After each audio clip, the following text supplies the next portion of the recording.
Hey there, family. Happy Tuesday, beautiful people. Again, thank you all for taking time out of your day to join us for what is now our sixth Health and Humanities Fireside Chat. And as you guys can see, I have a very special guest that I've been telling you guys about since last week. My amazing, beautiful daughter, Kiana. Hello. So, we are very excited to be with you all today. And as you guys know, I like to always just level set us for today.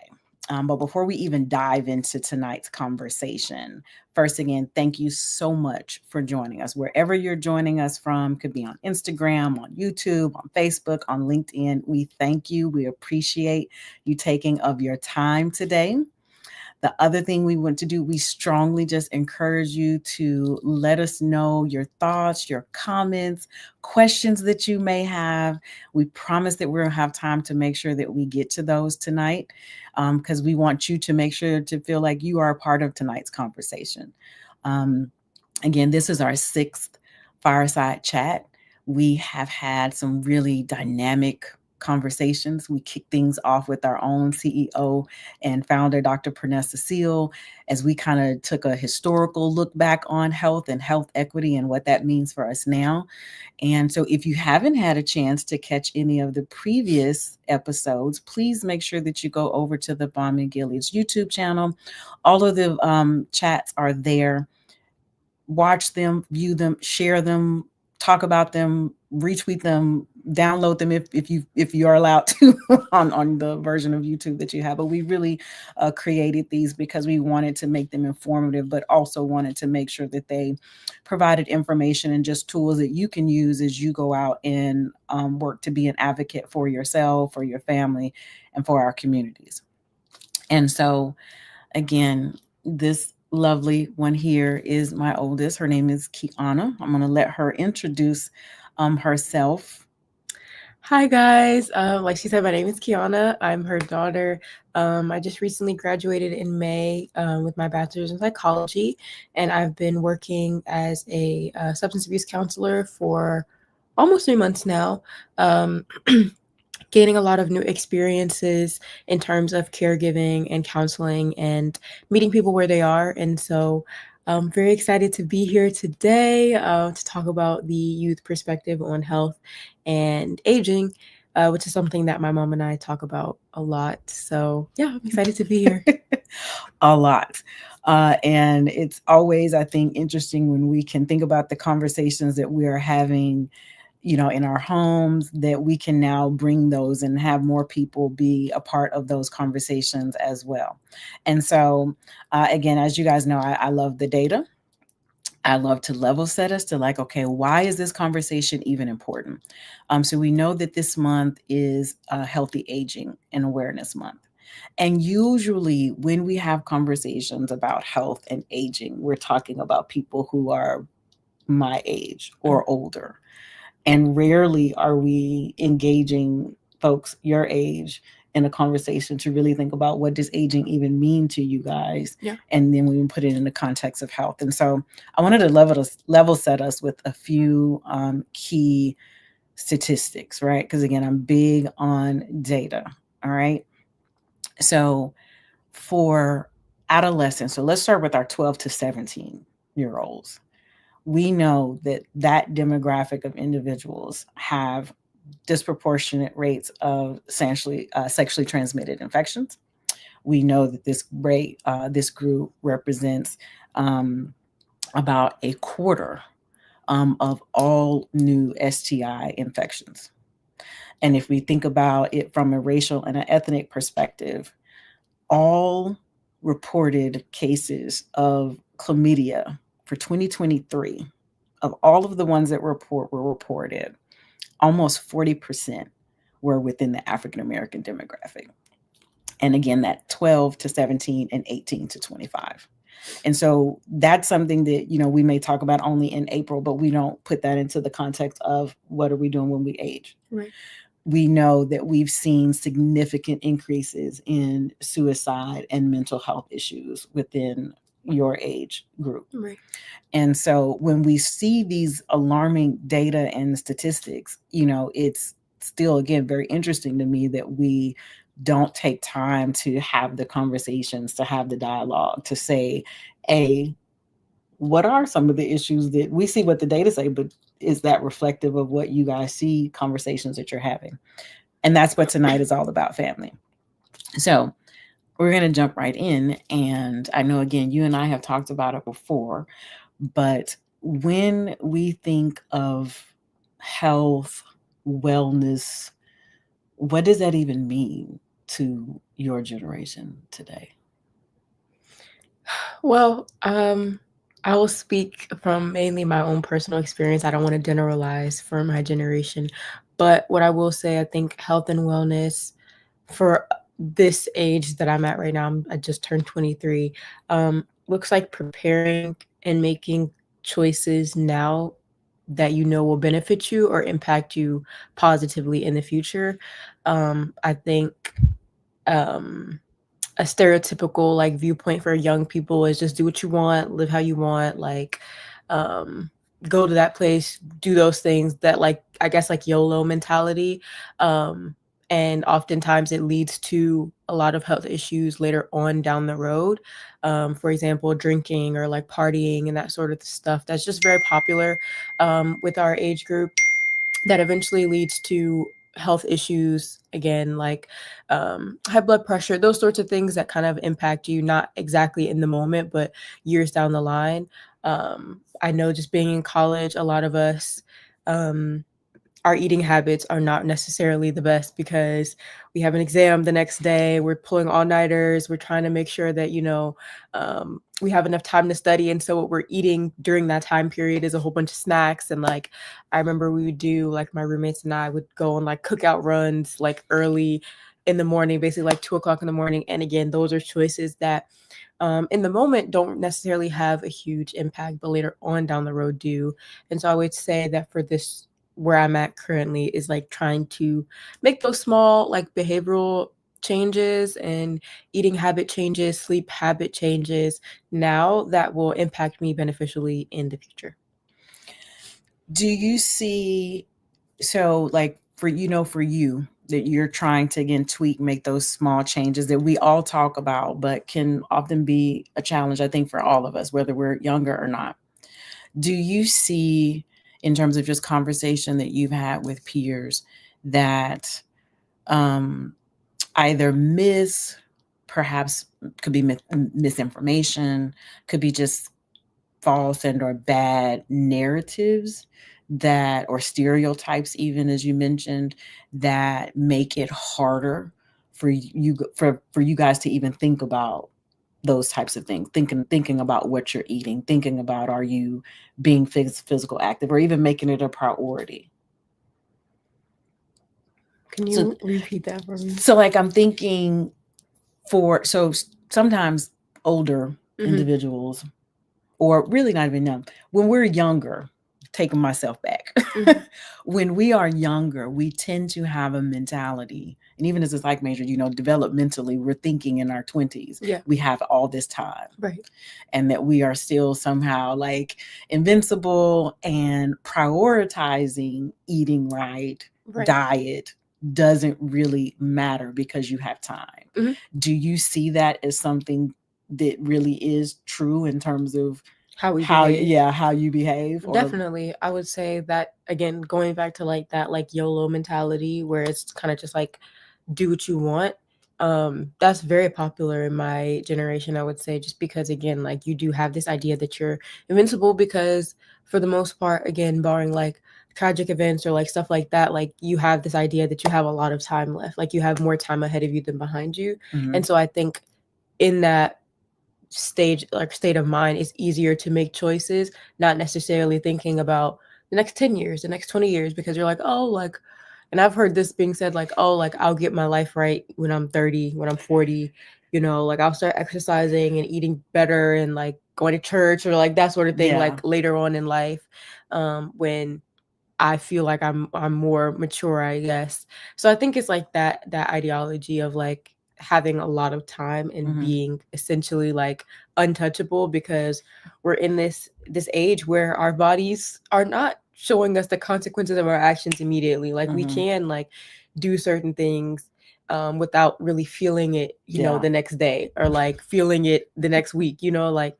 if I stay up all night, I'm gonna be tired, but it's not gonna like ruin my week. Yes, Um, I'm done, or right, I'm aching. My body right. aches if I'm not sleeping. So, Right. Whereas like for me, it's like I would probably be like tired the next day or like feel groggy, but my body would get over it mhm. quicker than the day that I actually spent up, if that Mhm. makes sense. So I think there's a lot of like it's hard to, I guess, necessarily notice the consequences of your actions when the Yeah. consequences are not right in front Right of for you you. and tangible. Okay. So yeah. That makes sense.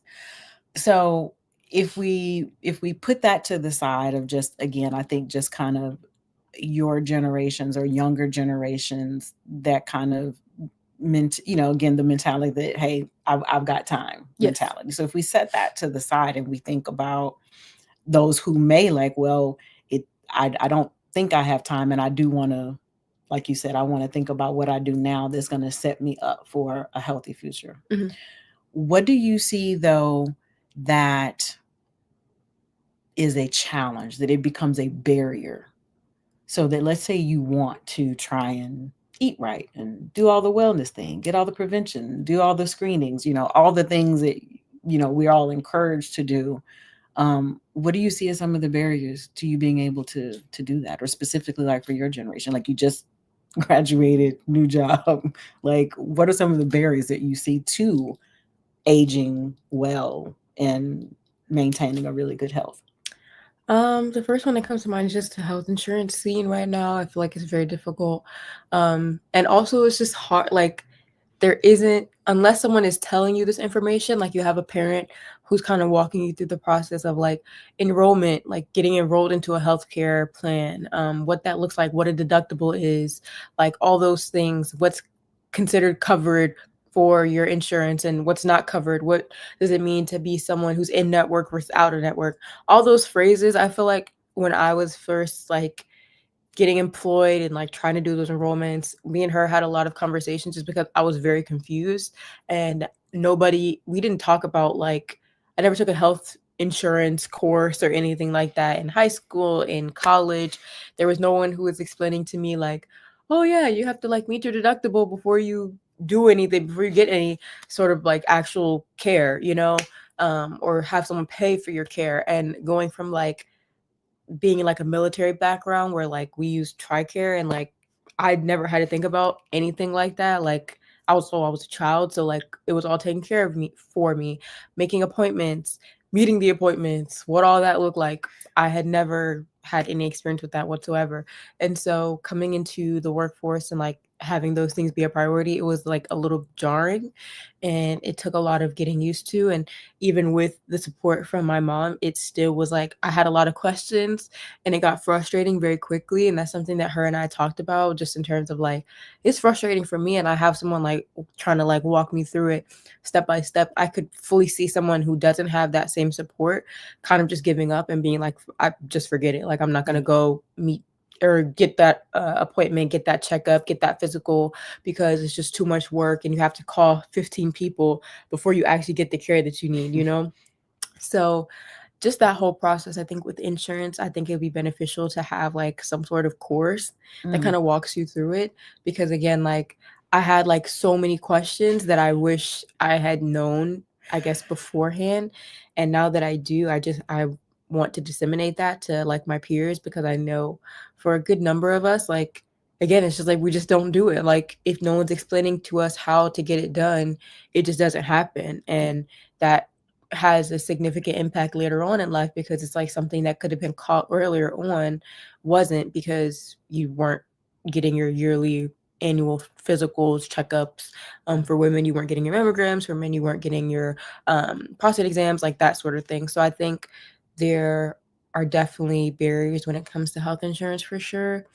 um and then I think the next would just be misinformation. Mhm. Growing up in like a very digital world where there's so much information coming at you from every single side all the time, it can be very easy to just fall into like a really bad rabbit hole of misinformation where you're like, oh my gosh, am I dying? Like this person's telling me this and this person's telling me that. And you don't know, like it's hard to, I guess, fact check now or even to want to, because you have these people on social media who are like telling you, oh yeah, like this is how I did it and this is how I lost weight and this is how I Yeah.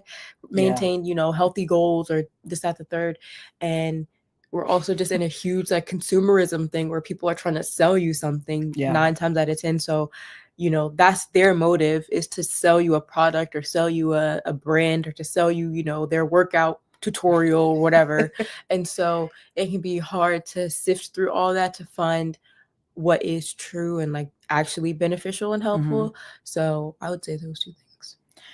So I want to unpack a couple of things that you said in those two things. One is the insurance piece, and again, is we have these conversations, family. Like each of these fireside chats is not just about to scare you. It's not just about to give you these horrible statistics that even for young people, they are facing detrimental health conditions at alarming rates. We see the rates of cancer across all types of cancer, breast cancer, urine cancer, colon cancer. We are seeing that in younger and younger and younger populations. And so that's just another reason why these conversations are so important, because even if we still don't have the right policies that will allow for earlier screening and detection, if we don't create the mindset to know that when I turn and reach that age of, hey, now it's time to get a mammogram, now it's time to get my colonoscopy, then we're continuing to be behind the power curve. But even thinking about you and just navigating insurance. So I think what you said about why don't we talk to younger people about, at some point you're going to have to come off mom and dad's insurance. And at some point you're going to have to get your own insurance. And really, I like your idea of doing a course or some type of training, um, and then thinking about your generation, the digital aspect of it. Is that something that you would see as being beneficial if it was something that was put in the social media space, put in some type of online or digital thing that you guys can, I don't know, click on your phone that gives you that type of information? I think digital just can most of the time mean more accessible because it's a lot harder to do things in person without missing groups of people who are unable to do things in person or to meet you in person. So I think digital just provides more people that access. Mm. But also again, it's just like a slippery slope type of thing where you just have to be careful in terms of like, again, just the type of information that's going out Yeah. and making sure again that it's something that is being done with care. And which I Mm. think you would do an amazing job at. But like I said, it can just be really scary sometimes going online and like seeing different videos and you know self-proclaimed like doctors and people telling you this is what's going to happen to you in 10 years if you don't, like it's like very like fear mongering, I think. Mm. So I think making sure that whatever it is that's being done or taught is like from a basis of like there's grace for you if you don't understand yet, or if you haven't had anybody have this conversation, you're not like going to suffer in any way. We're just trying to get you that Mm-hmm. information now so that you can make those necessary steps Mm-hmm. ahead of time rather than trying to do it later on in Mm-hmm. life. So I love that, because even to realistically, family, if we think about big topic right now that I don't care where you go, in the streets, on social media, is menopause. And so everyone here in my home knows that that is where I am. As my husband, he's like, you have all these fans on, it's ice cold in here, and I'm like, it's perfectly balmy in here to me.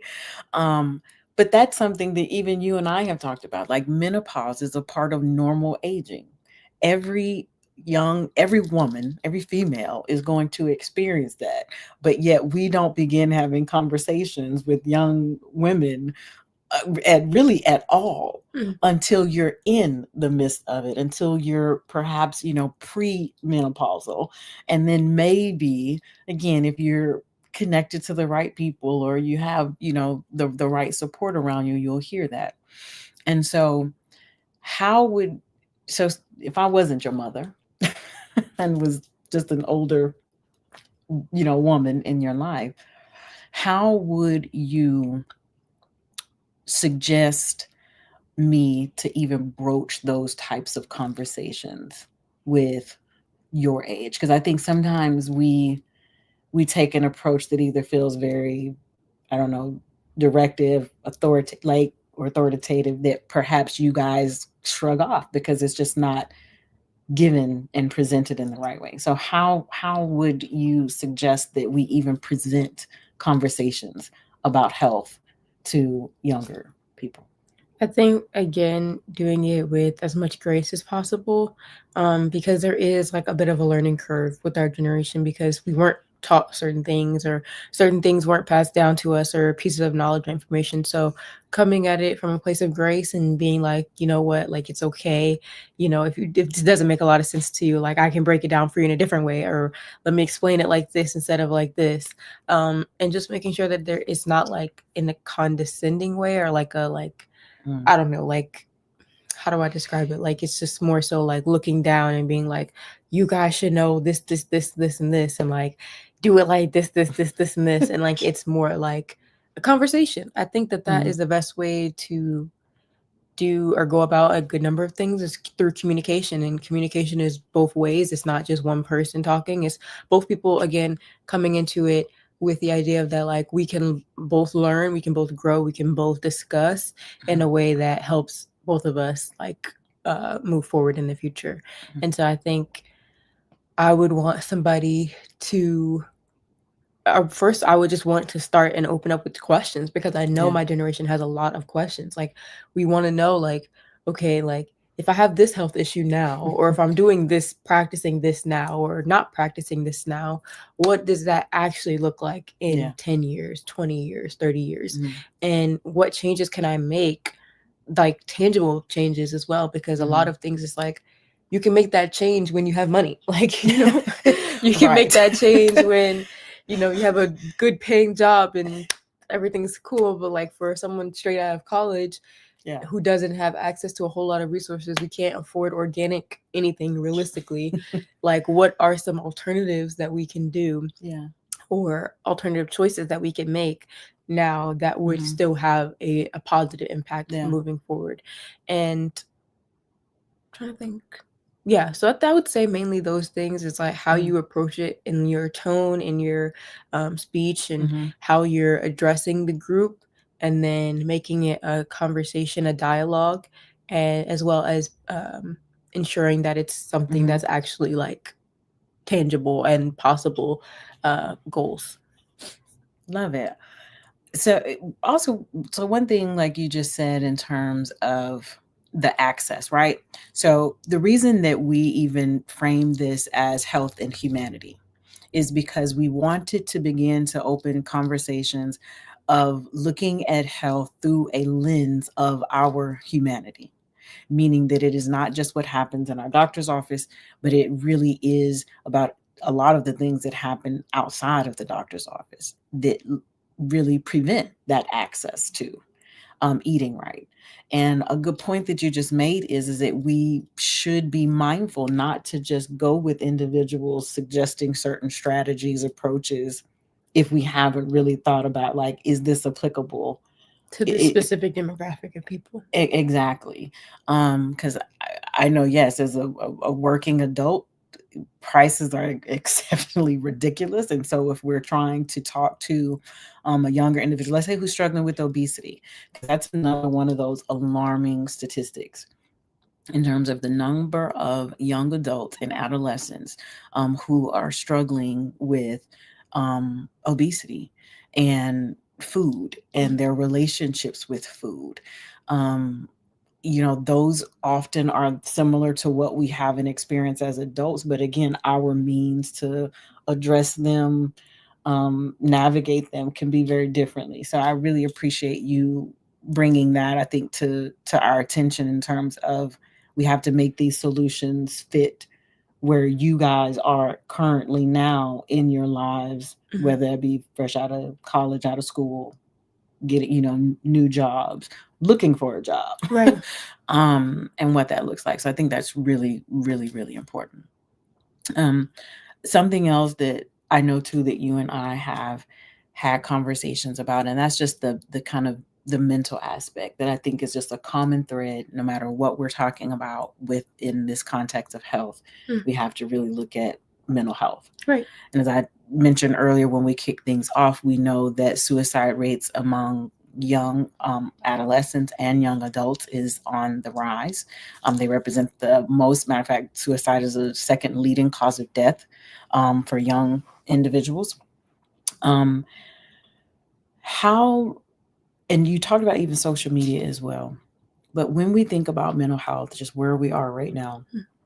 um, what is the most pressing issue that is in this kind of under that umbrella of mental health that you see your generation having to deal with?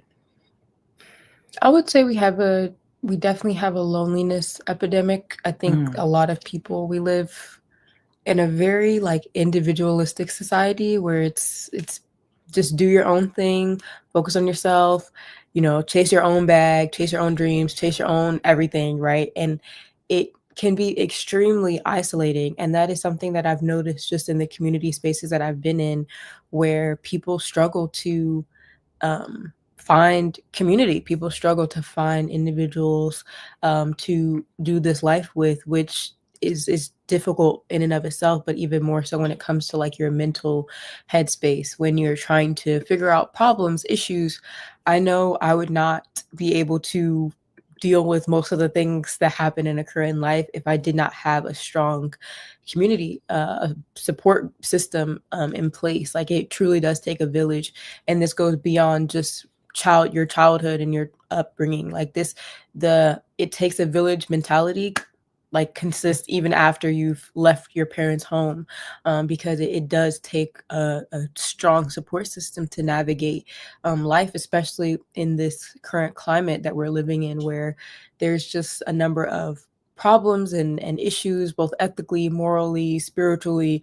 There's a lot happening, and so I feel like um, the loneliness aspect of it is definitely contributing to a negative mental headspace for a good number of people in my generation mhm. right That makes sense. And I think too, like we have to, for those of us who are older, so the older generations, I think it's also important that we give um, respect to the time frame that you've mentioned. Like you mentioned, like where you guys, the world as it exists today, is not the same as when I was growing up. now. Yeah, But yet we tend to want to push you guys in the and same in the way. exactly in the Yeah, same way.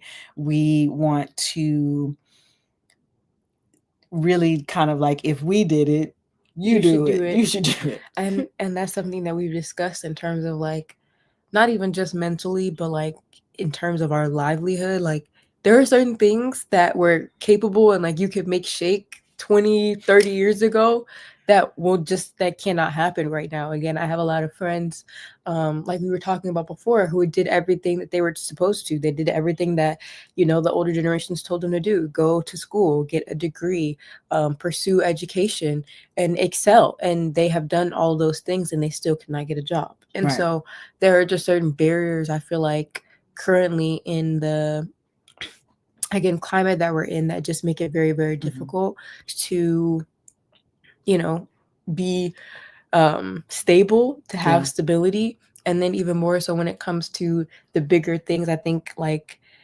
getting married, having children, all those things get pushed back because we're like just trying to get a job. Yeah. Like if I'm gonna get a job, okay, then I can start thinking more long term. But before that happens, because it's all tied in like to one thing, right? Right. So like you get a job, you probably get some sort of insurance. And then Yeah. when you have insurance, then you can actually go, get checked up and get physicals and that sort of thing. You have money coming in consistently, then you can think about dating and long-term dating and then marriage. Yeah. And then once you're married, you can think about kids. So it's Yeah. like there's all of it kind of wrapped up into one big, big issue that I think is just we're growing up in a space where we just it's just hard. It's Yeah. hard to start with one of those things.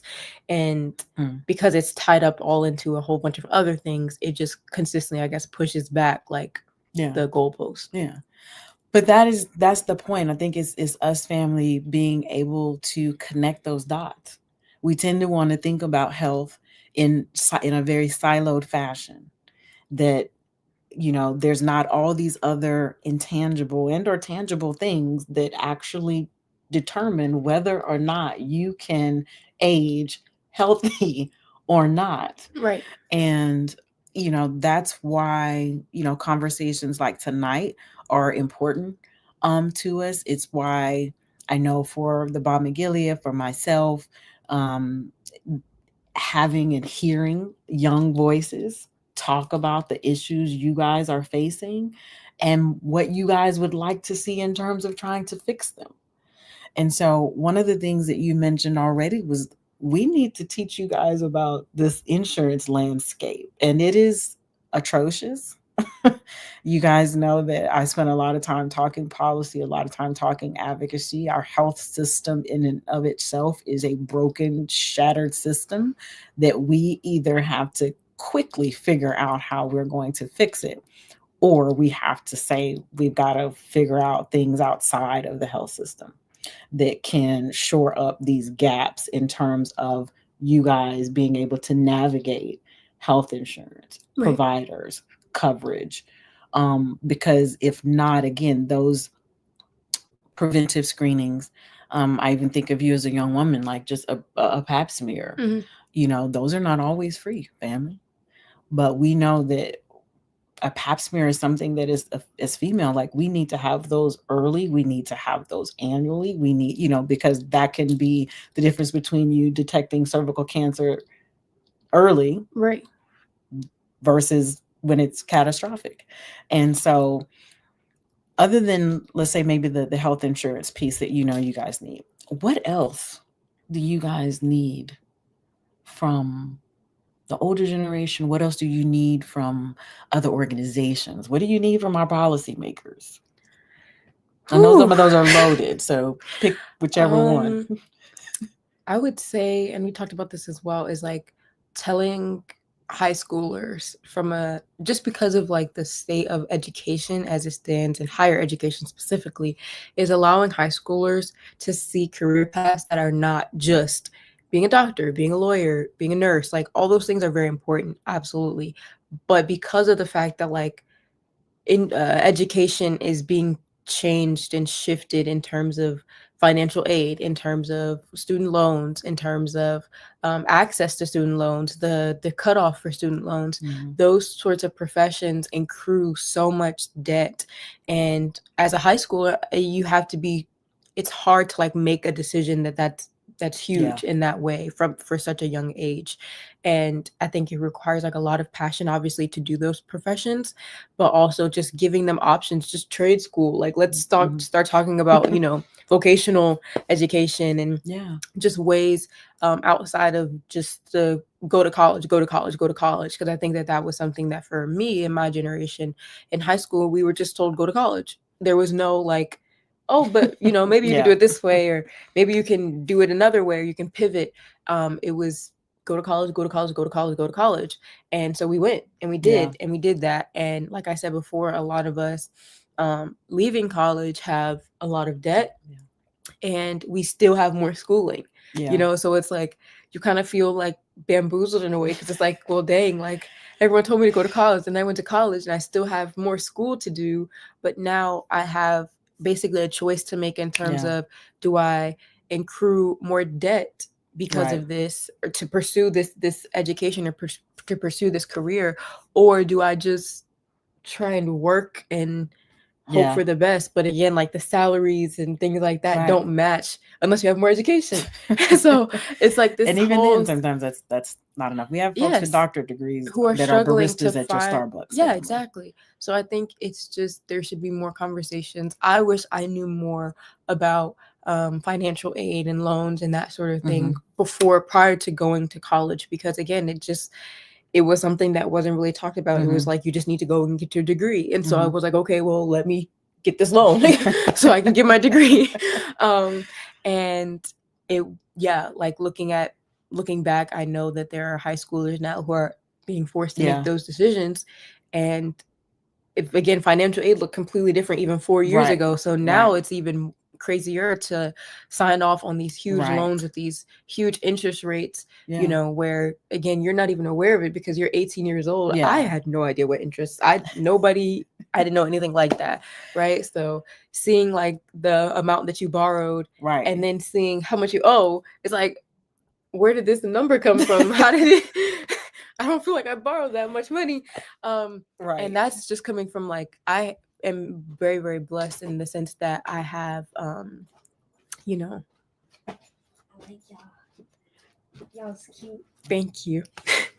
I'm very blessed in the sense that I didn't have to take out an exorbitant amount of student loans, praise God, because of my father and his service in the military. And that's I'm one person. I know plenty of people Yeah. who That's were not not in most that people's same case. boat, who did have to take out hundreds of Hundreds of thousands thousands. Yes. dollars worth of loans, that are now being faced with those plus interest, trying to Yeah. find a job, no job. The job market is crazy. So I think for policymakers, I think it's important just to start valuing um, Mm. this younger generation and where we're at, and trying to meet us where we're at, because Right. oftentimes it's just this label of, you guys are just lazy, and you guys don't want to work, and you guys don't want to do this, and you guys don't want to do that. And it's like, I promise you I do. Like, Yeah. I have no problems at all working. Most of us, at least the people of my generation, have been working since we were like 16 years old. The work has never been the issue. Yeah. It's the fact that, like, the ability to continuously, like, work and work and work and work, and you And see no live. progress, like, you Yeah. see no difference from when you started Yeah. to where you are now, that I think is debilitating in a lot of different Yeah. aspects, but specifically mentally as well. Yeah. So again, and again, the why we wanted to have this, because this is hopefully, I hope, giving us call to actions. Because you mentioned high school, and again, if we literally think, those of you who are on here, and you think about the organizations or the networks that you are a part of, how often are we really going back into our high schools? How are we having these conversations around finances, around degree and professions, and as we plan for the future? But we don't do it in this context of, if we don't start making these planning, getting these decisions, at least in a framework, Right. so that we can make sure that our health continues to be a priority, that we have access to all of the things that we need to make sure that we're healthy. I think, family, that's why we will continue to see some of these alarming statistics. And I think it can easily go in one ear and out the other for younger individuals, when we're coming at them talking about, you need to put the hamburger down, you need to stop eating. And Shane and I know we've had those conversations. I'm like, you are tearing Wawa and Chipotle up. you know and you want to have those conversations about, you got to eat better. Like, it's you're slim now. Eventually, that may not be the case if you don't change those eating habits. And so that's harder, I think, to hear Yeah. when we don't. Address all the other things, when it's like, Yeah. do these things, but it's like, how? How do Right. I? Yeah, we're not giving you the how. Yeah. Like, I think you hit on that a couple times, family, is that we are giving the what to do, but not the how to do it. Right. Okay. So I want to make, yeah. So we need our call to action, our us older generations. And again, doesn't, you don't have to be the mother of this young adult. You don't have to, you just, if you have young people in your lives who you have the fortunate, and I think amazing opportunity to be able to connect with them and engage with them, that is our call to action, is to not just give them the what, but give them the how. Right.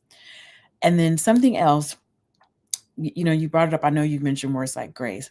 Something I've seen within you guys' generation that I think also is important to this conversation about health and health in its entirety. So thinking of all the dimensions of our wellness.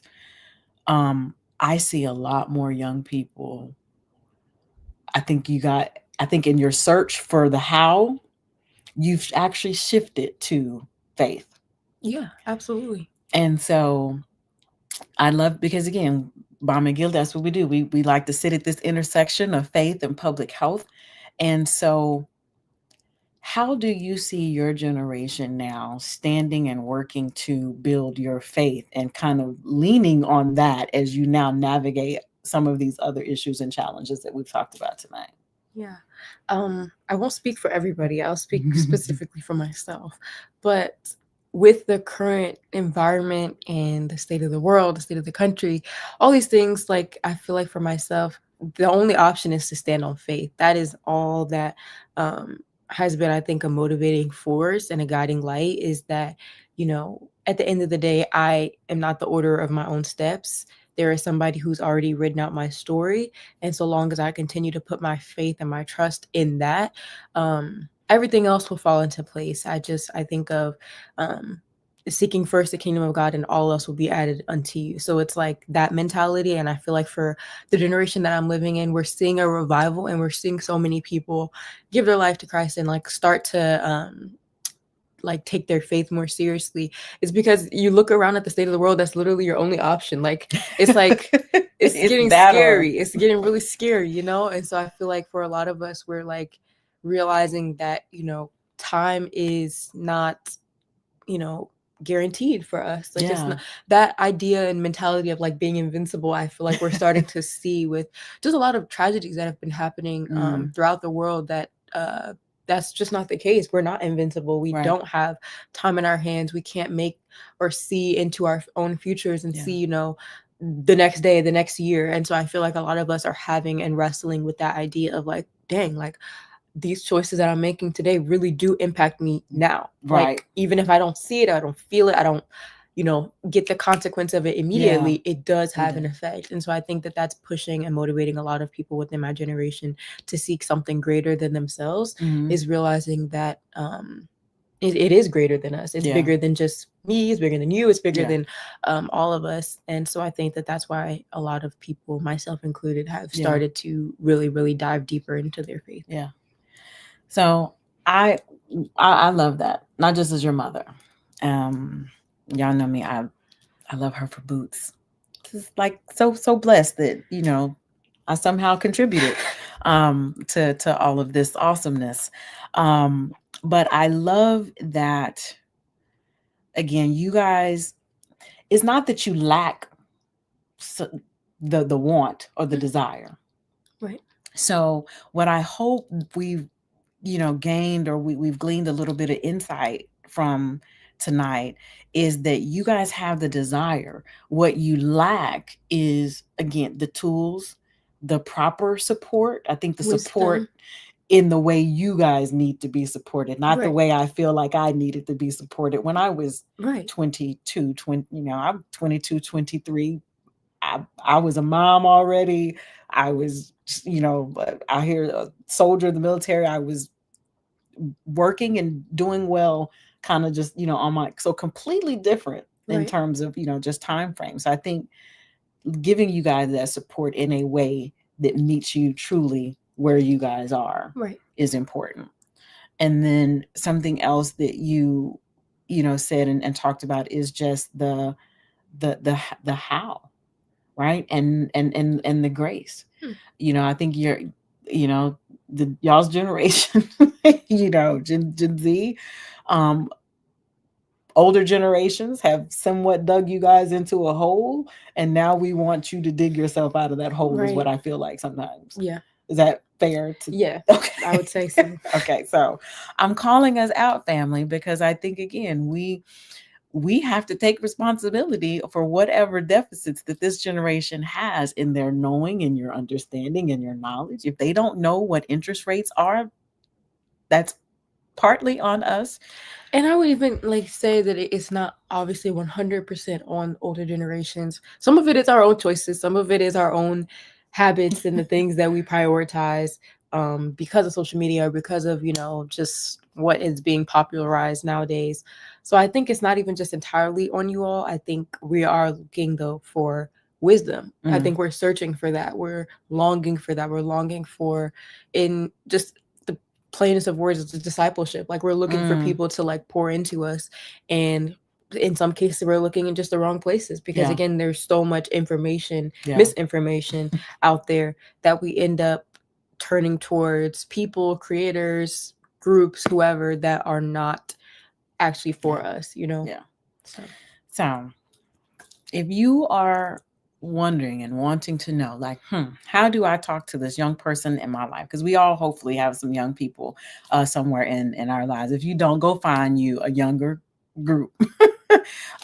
There's so much I think that we can glean and that we learn from younger generations, and really just having that kind of those intergenerational conversations are really important.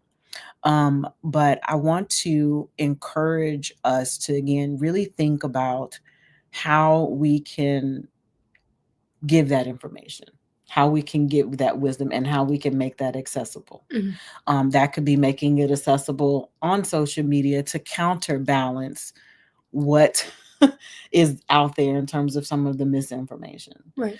Other than that, if it would be three ask, request, call to actions that you could say, hey, my older generations, my baby boomers, my millennials, my Gen Xers, it would be so great if you could do what? I would say it would be so great if you all could meet us where we're at, um, with wisdom, yes, but not judgment, because I feel like we're coming from two different places, two different time frames at the very least. I think it would be great if we discussed and had, again, like you said, like dialogue Mhm. conversations where it's not just someone speaking down on you, it's not someone giving you generalizations that you already heard before. Maybe you're just being lazy, or maybe you're just not working hard enough. Like those sorts of conversations I think are not beneficial, and they just make us like we're not trying to hear that Mhm. same thing over and over again. So I think it would be great to have a genuine conversation where both people can ask questions. They can ask the we love receiving questions from you all because we have so much to talk about. Like there's so many things happening nowadays that we would love to, speak to you all about. Like this is what's happening right now. Like Yeah. if you did not know, like this is what's been going on, and vice versa. That again, there's things that we can learn from one another. Mhm. And then the last thing I would say would be great if, and this is not even necessarily just for my generation, but this is for generations to come, is if we prioritize the future. I feel like that's something that is being minimized as time goes on, is Mhm. that we're thinking about the right now, which makes Mhm. sense because of the state that we're in. But like I know if we feel like this Right.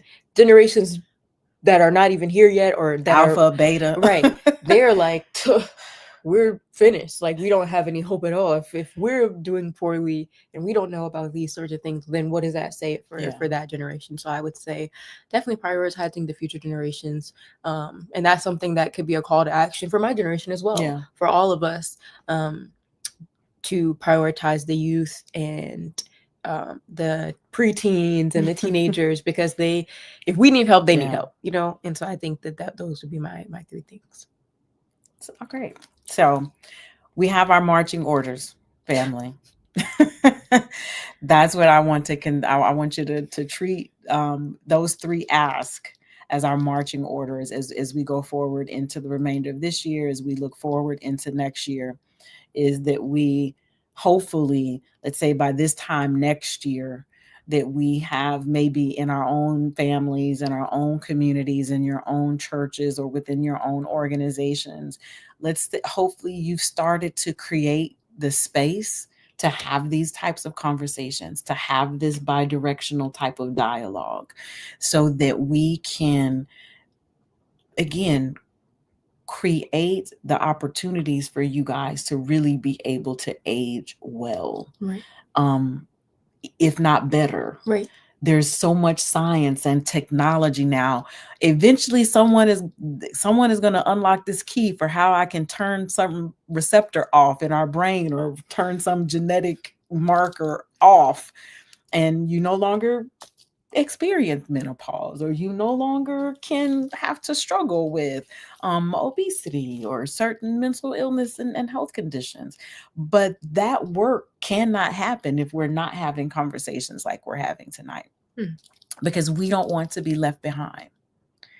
We don't want this generation or any other generation for that matter to be left behind. My hope is always that our future generations are no longer dealing with some of the same issues and challenges that we are facing today. Right. I would love for young people to no longer be the face of sexually transmitted infections, because they're not the only ones having sex. I would love so that our young minority youth are no longer the face of suicide in this country. Right. I would love if we see that our children are no longer struggling with obesity. And if we think about it, it is adults, we're putting that food on the table. So, everything you just said really, I hope, will spark us to be able to think about who we have access to in terms of the younger people in our lives, how we can better support them, what conversations have we not had with them that we should figure out how. I know I saw someone saying we need to give them the how, but we don't know it. That's what the Balm and Gilead is here for. And that's actually what our 12th annual Healthy Churches National Conference is all about. Registration is now open for our conference. You can visit us online at www.bombingilead.org to register today. Register for you, register for your family, register for your church, for everyone who needs this. This is 3 jam-packed days of conversation similar to like we've had tonight. We're going to be talking about cancer. We're going to be talking about advancements in research and technologies. We're going to be talking about policy. We're going to have something really special for the young people in our lives. We've got a whole session dedicated to them. We're going to turn all of after hours over to our younger audiences because we want to hear from them. And as we just heard, they actually want to hear from us, which makes me feel good, because sometimes we feel like they don't want to hear what we have to say anyway. So you just heard tonight that that's not true. So let's start those conversations. Let's start having these dialogues. Again, with those who you are close to in your lives. I want to thank you, Ladybug, for joining me tonight. She was not feeling well. She's been sick most of today. So thank you for saying yes tonight and joining me and contributing to what I hope was an informative conversation. And again, these chats are about the continuation of these conversations when you get off here tonight. So if you have not done so, please make sure that you go and register, because we have one more fireside chat to bring to you next month. That will be a very special conversation. We're going, we all, October is Breast Cancer Awareness Month next month. So there's something really special that we want to bring to you for that conversation. And then just stay connected with us, whether that be on Facebook, on Instagram, on social media. Please make sure that you stay just connected to us, because we want to keep bringing these types of conversations to you all. Thank you so much, Lindsay. I love you, because this is why we do this work. This is, it's about us passing this. We've talked about that too in other chats. It's about passing this information on. Yeah. Does me no good to have all this information and die Not with it. sure. And, Yeah. I feel like I'm looking okay and you worn down and raggedy, and I got my health insurance but she don't have her. You know what I'm saying? So sometimes again we can get so narrow focused that we don't think about what you guys need. And so I want to again thank you for sharing and kind of representing on behalf of this younger generation. I think you guys are awesome. And I think, yeah, we're gonna get it right. We're gonna get it together so that your brother and sister, who's our next generation, hopefully won't have to join me in 10, 10, 15 years and they're saying the same thing she's saying. Right. So we love you, family. Thank you guys so much for joining us tonight. And again, make sure that you stay connected so that you don't miss next month's Health and Humanities Fireside Chat. Love you, family. Mwah. Bye.